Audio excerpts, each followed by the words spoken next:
I wonder how much we would understand about electricity if our method of studying it was to stand on the tops of high hills and wait to be struck by lightning.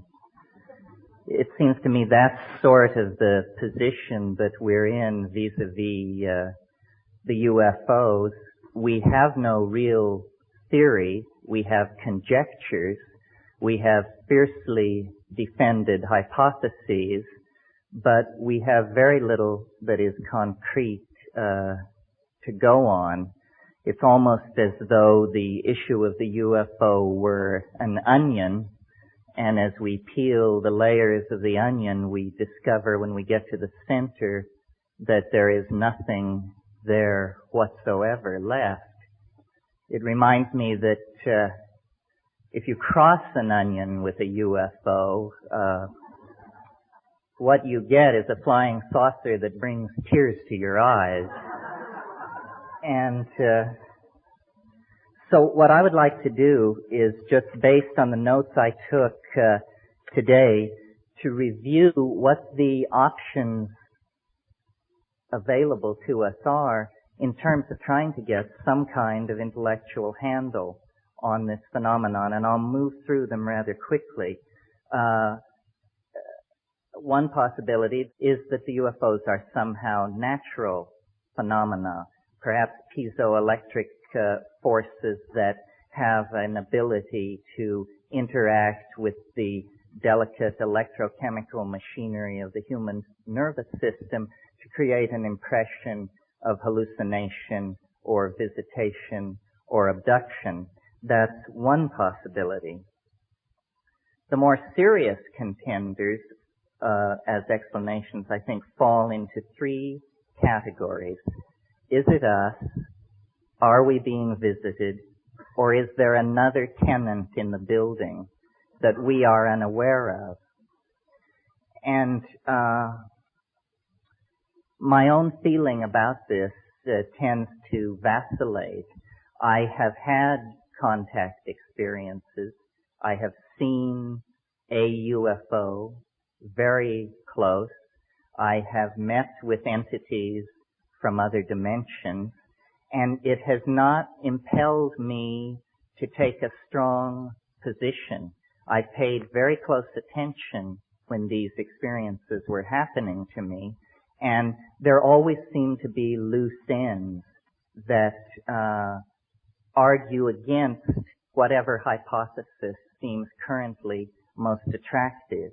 And though Jacques didn't mention it today, I recall in his book, The Invisible College, he stressed the absurdity that seems to attend the contact experience, that if the contactee will truly tell the unvarnished truth, then there will be elements in the story which will make the contactee look like a moron.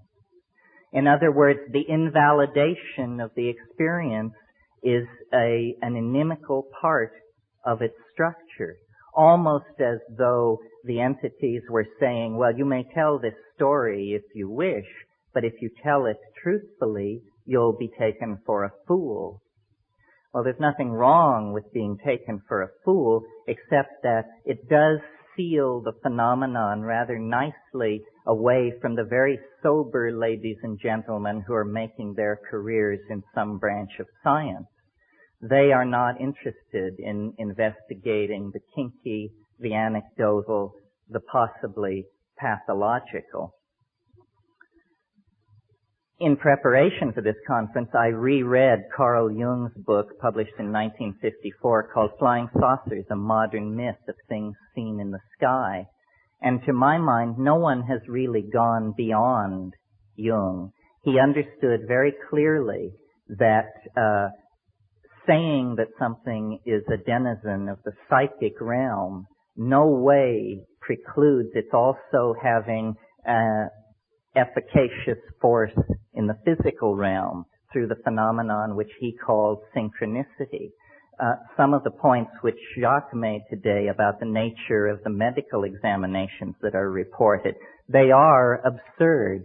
They are unnecessary to be performed at our level of technology, let alone any future more advanced level that we might be asked to believe in. So if the UFO phenomenon is something that is coming from us, then what is it and what is it for? And I've given a good deal of thought to this question over the years because I tend to lean toward the notion that the UFO problem, like many subtle problems, is haunted by our own naivete concerning language. If I were to randomly choose, and don't worry, I shan't, 5 of you to come up here, and each one of you would have 40 seconds to explain to the rest of us what an atom is, it would be preposterous. None of us know. I doubt there's a person in this room who can give an account of the atom that tallies with the quote-unquote orthodox description of the atom. So there is a curious fuzziness about the most mundane parts of reality when we really attempt to magnify and understand them in the clear light of consciousness. How much more ambiguity there is then, naturally, attendant upon the examination of any kind of phenomena which are rare or tend to be fringy. So it isn't a matter of achieving consensus over the UFO. We can't even achieve consensus about what constitutes a decent souffle. So this passionate desire to drag us all under the umbrella of a single explanation is, I think, missing the point. To my mind, if the UFO phenomena is something arising out of the superego of the human psychic organization, then we should ask why. What is it doing? And I don't want to sound like a public relations agent for Jacques Vallée, but to my mind, with the exception of Jung, Jacques is the only commentator on the phenomenon who has really pushed the frontier back. To my mind, in The Invisible College, when Vallée says, in looking at the effect, not asking the question, what is it, but what does it do, you very quickly see what the flying saucers are doing. What they are doing is eroding faith in science. They are an antidote to the scientific paradigm that has evolved over the past 400 years and which has led us to the brink of global catastrophe.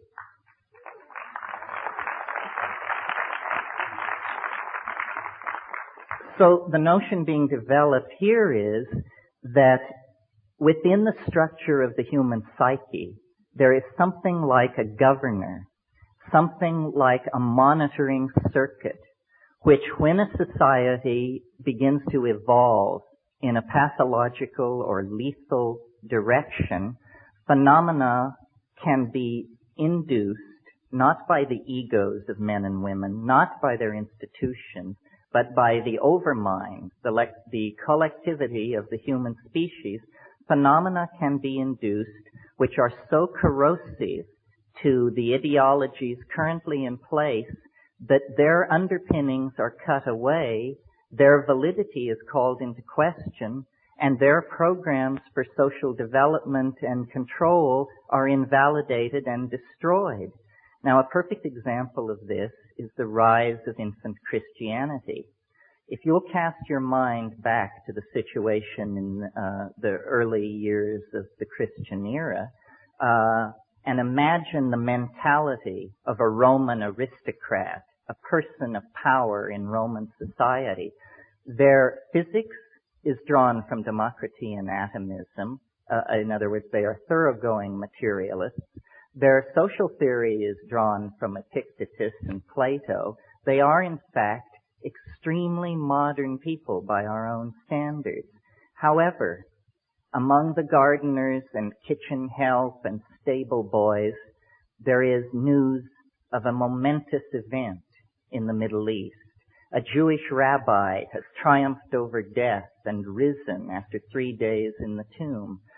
Should the master of a Roman household have caught wind of this kind of superstitious talk among the help, he would have just dismissed it with a sneer. What a preposterous idea.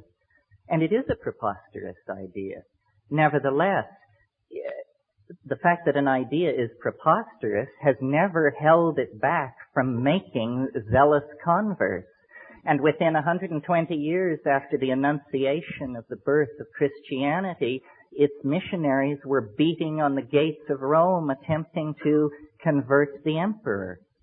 Now I see a similar situation in the modern context, that rationalism, scientific technology, which began and came out of the scholasticism of the Middle Ages and the quite legitimate wish to glorify God through an appreciation of His natural world, turned into a kind of demonic pact, a kind of descent into the underworld, a nekeia, if you will, leading to the present cultural and political impasse that involves massive stockpiles of atomic weapons, huge propagandized populations cut off from any knowledge of their real histories, male-dominated organizations plying their message of lethal destruction and inevitable historical advance. And into this situation comes suddenly an anomaly, something which cannot be explained. I believe that that is the purpose of the UFO, to inject uncertainty into the male-dominated, paternalistic, rational, solar myth under which we are suffering.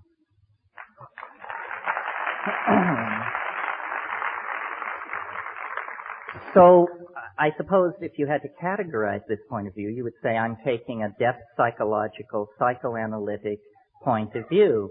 What I'm saying is that the UFO is nothing more than an assertion of herself by the goddess into history, saying to science and paternalistically governed and driven organizations, you have gone far enough. We are going to turn the world upside down. Your science is going to be shown up for what it is. Nothing more than a pleasant metaphor usefully extrapolated into the production of toys for healthy children. That's what science is good for. It is not some meta-theory at whose feet every point of view from astrology to acupressure to channeling need be laid to have the hand of science announce thumbs up or thumbs down.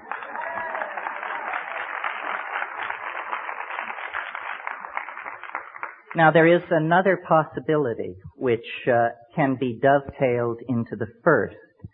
It is that it is not so much the oversoul or the superego of the human species which is responsible for stopping scientific masculine paternalism in its tracks, but rather that, unbeknownst to self-absorbed and myopic human beings, we have always shared, or at least for a very long period of time, have shared this planet with another intelligent species, another entity, which may have been perfectly content to allow us to abide in our ignorance of its presence until the point where it came to its awareness that our style was toxifying, ruining, raping, and perverting the planet.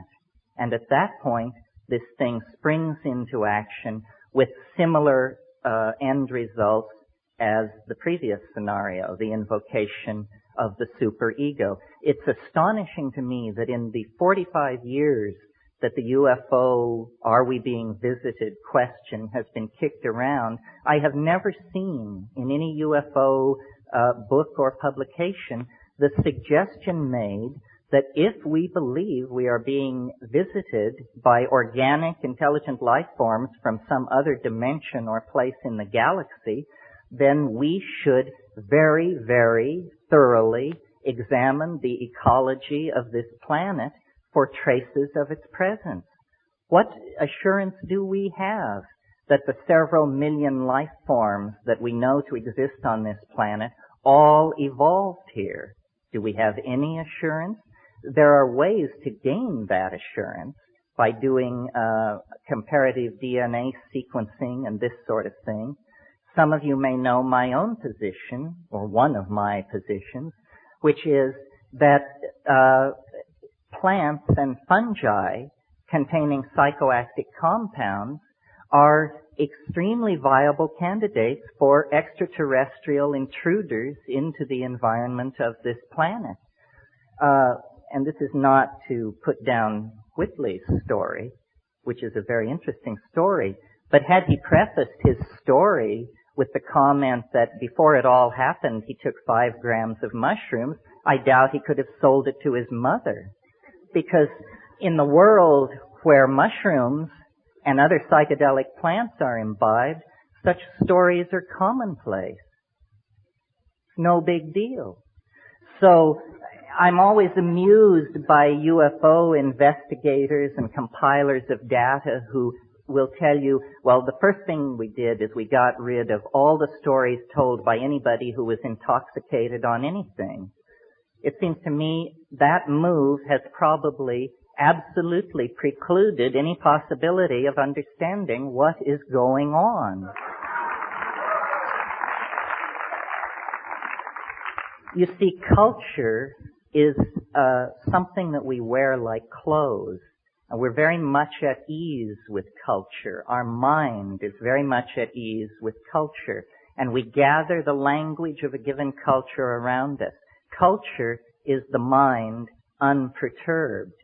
When a shaman or an ecstatic visionary goes into the wilderness and through ordeal or yogic practice or breath control or the taking of a psychoactive substance perturbs the mind, then we see what the mind is out naked, undressed from the clothing of language and convention.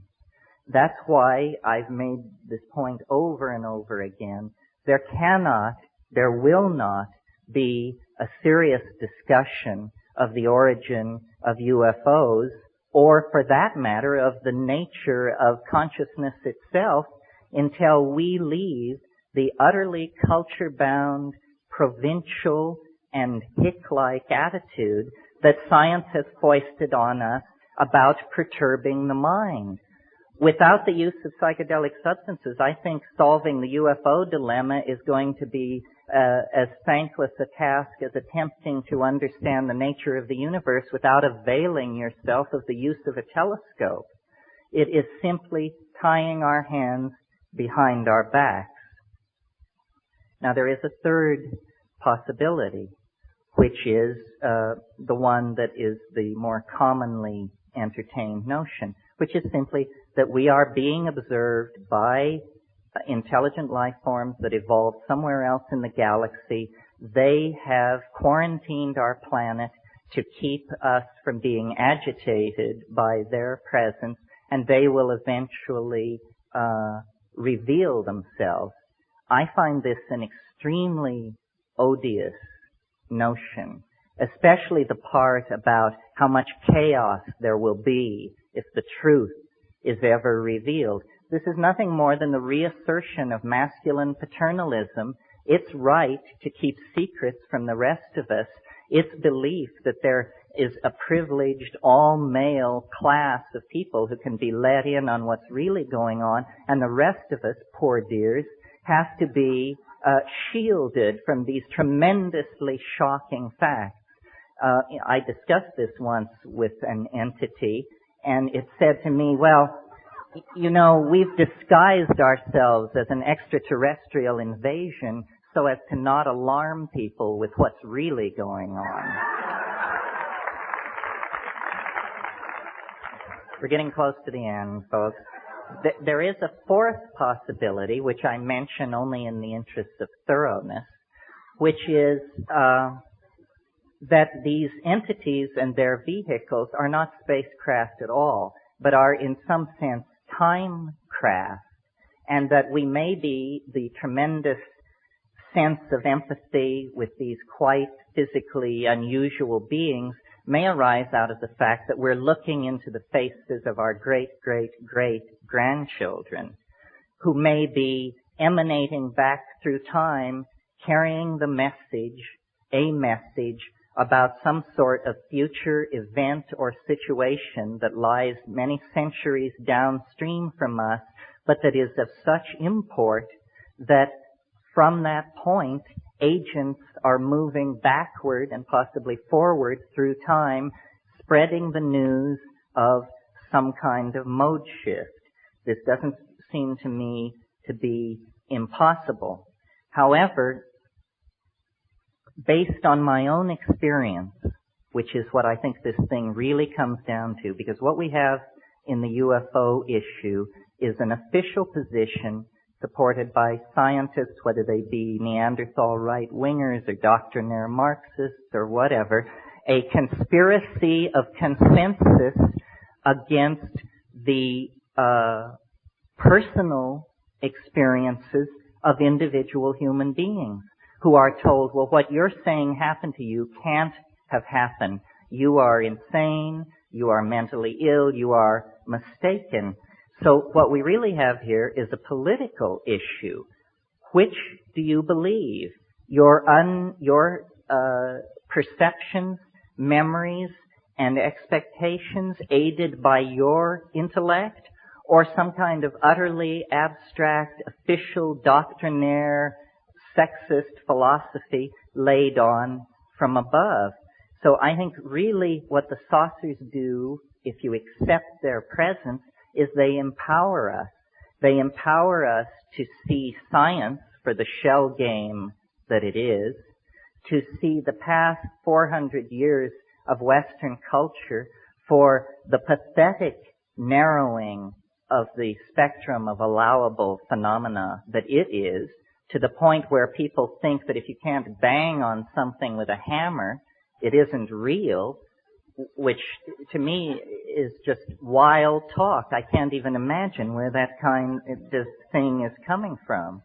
So I think, and I'll just leave you with this final thought, that in lieu of the repression, and it is a repression throughout this century of legitimately available ways of exploring the modalities of consciousness, and by that I mean psychoactive compounds, the repression of those compounds and their use by science has created a neurotic energy dynamic in the mass psyche.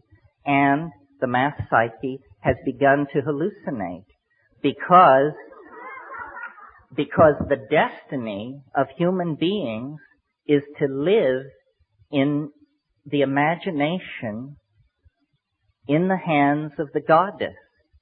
And wherever that thrust is impeded, psychopathy will result. There will be neurosis. There will be psychic epidemic. There will be confusion. So I believe that until we form a resolution to conduct an unfettered and mature exploration of the human psychology using all the tools available to us, that the skies of Earth will continue to be haunted by flying saucers. They will continue to be haunted by flying saucers and their denizens because they are symbols of our infantilism, of our sense of loss, of our incompleteness. And we can heal that breach by simply recognizing that the true mystery lies within us. The true mystery is in the mind, and its historical promise is the transformation of our society through the abandonment of reason as it has been narrowly defined by this extremely solar, masculine, paternalistic, materialistic legacy that we are the victims of. What then is to be done? Tolstoy's Question. Once we reach this level of admitting the phenomenon, experiencing the phenomenon, trying to talk with each other about it, what is to be done? How are we to translate the message coming from the other side into a concrete reality that works for all of us? Or is that a good thing? And my take on this, which is nothing more than my take on it, is that what we are involved in and with in the UFO phenomenon is an extremely poignant and intense effort to end our alienation from the unconscious, that we can no longer have the luxury of an unconscious portion of the human psyche, that is an artifact of the childhood of our species, and that in fact the ending of childhood, anticipated brilliantly in Arthur C. Clarke's novel Childhood's End, the ending of childhood is what we are experiencing in relationship to the alien archetype. As a species, we are coming into a kind of pubescent awareness of the presence of the other. Our childish historical concerns that were self-directed and self-indulgent no longer satisfy, and a deep kind of yearning has come upon the species, a yearning for the confirmation of the presence of an other, in the same way that an adolescent child becomes aware of and develops an extremely intense, highly charged, and ambivalent attitude toward the opposite sex. I think we are discovering in our own psychic structure the potential, the possibility of a relationship with an intelligent species outside ourselves, and this raises for us all the tensions, all the issues that accompany an adolescent love affair. How are we to eliminate the human unconscious and come into our birthright as fully conscious, enlightened beings? What is to be done? Again, my opinion is that what we need to do is to concentrate on the phenomenon of communication and the evolution of language. We have been far too naive about the role that language has played in the construction of reality at its center, let alone off on the fringes with the elves and the fairies and the UFOs. We need to test the envelope of language. We need to perfect the fine idea of being able to communicate with each other. At the moment, and I think we proved it at this conference, it's nothing more than a fine idea. I felt before I came to this meeting that we would all sit down in a room and make great progress in about an hour toward understanding the phenomenon. And then I discovered that we were all, including myself, heavily freighted with linguistic momentum, the power of our own metaphors to carry us past the opportunity to listen to what other people were saying. And so I think that what we are dreaming of is a common language. And what the saucers are attempting to teach is the modality of a linguistic transformation in the direction of a kind of communication that is not dependent on culturally sanctioned dictionaries, but that is in the bones, in the neurons, in the synapses, so that the ambiguity which attends all our discussions about reality will be purged from our worldview. This is the essence of falling in love. One definition of falling in love is nothing more than lifting the veils of misconception between two entities and still being able to go forward toward some kind of union. So I really believe that we have moved so far from an awareness of the feminine portion of our psyche that now the thing dearest to us and closest to us must present itself in consciousness under the guise of an extraterrestrial or interdimensional invader. It's a comment on the alienation of our era. And the way this schism can be breached, the way this psychic wound can be healed, and a kind of species-wide individuality emerge is through taking control, conscious control of the evolution of language. This means paying a great deal more attention to what we say to each other, to linguistic intent. I think that the main legacy of the 1960s into the 80s was a legacy of language transformed in the direction of feeling. To me, the most shocking part of the male dominance of our worldview is the paucity in our language of terms that convey emotion. We have 500 words for the components of a steering mechanism. We have 5 words for emotions.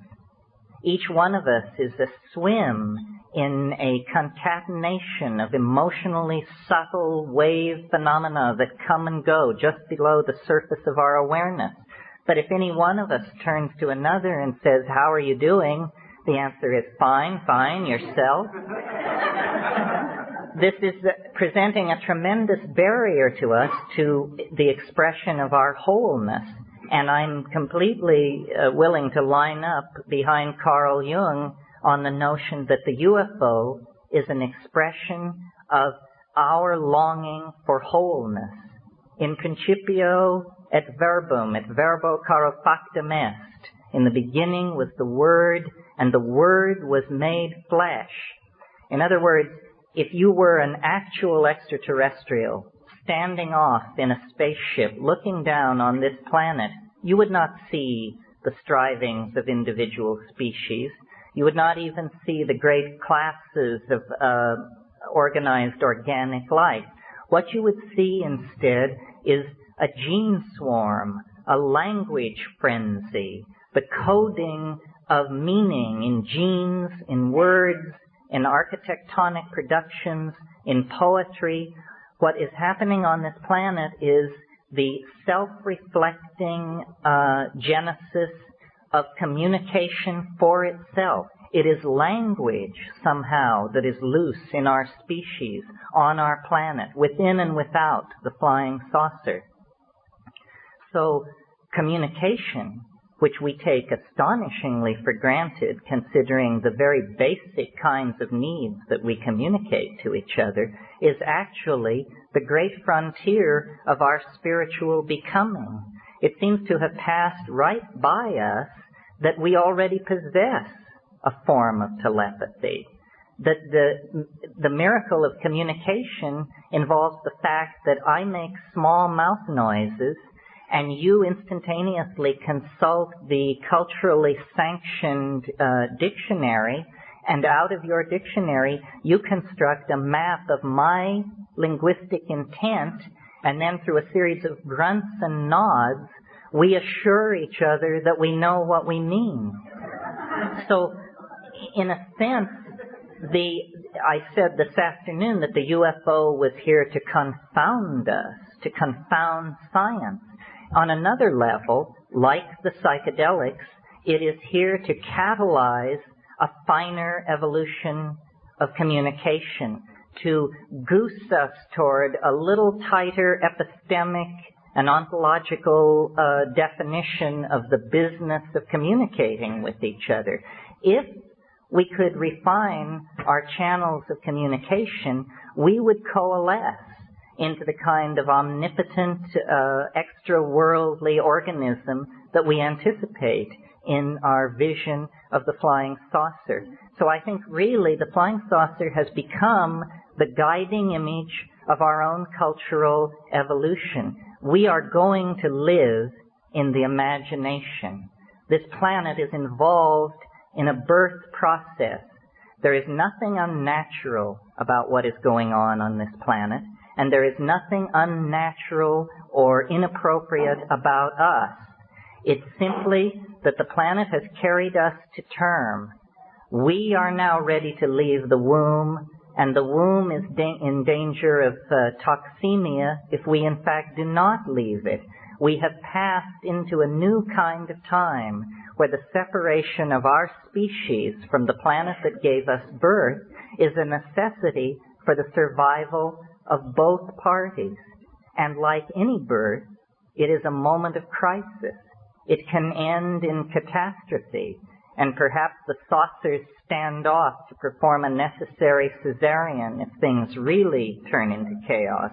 Many contactees report an apocalyptic scenario involving the saucers taking everybody away in the wake or in the imminence of a thermonuclear exchange. However, the mature way, the self-reflective way, the dignified way out of this cultural impasse, out of this global standoff, is for us to take seriously on a personal level the possibility of evolving our communications with each other so that we actually become the loving family of the goddess, the planetary organism that we all feel ahead of us in the future, casting an enormous shadow back over the historical landscape. Eventually, and when is up to us, it will no longer be a higher dimensional object throwing a shadow into the flat dimensions of history. It will be instead a transcendental object made manifest. We are, in fact, on the brink of great changes. Yes, the UFO phenomenon has been around for hundreds of thousands of years, possibly, but nevertheless, it is somehow spun into the fate of our species, and the overwhelming image of self-transcendent flight, of return to a mandalic unity that transcends space and time, is the guiding archetype of our peregrination through history. So I believe that the UFO waits at the end of time in the same way that the individuated personality waits at the end of the ontological development of the individual. And if we act in good conscience and with great faith in each other, we can in fact realize the hope of the Irish prayer which says, "May you be alive at the end of the world." Thank you.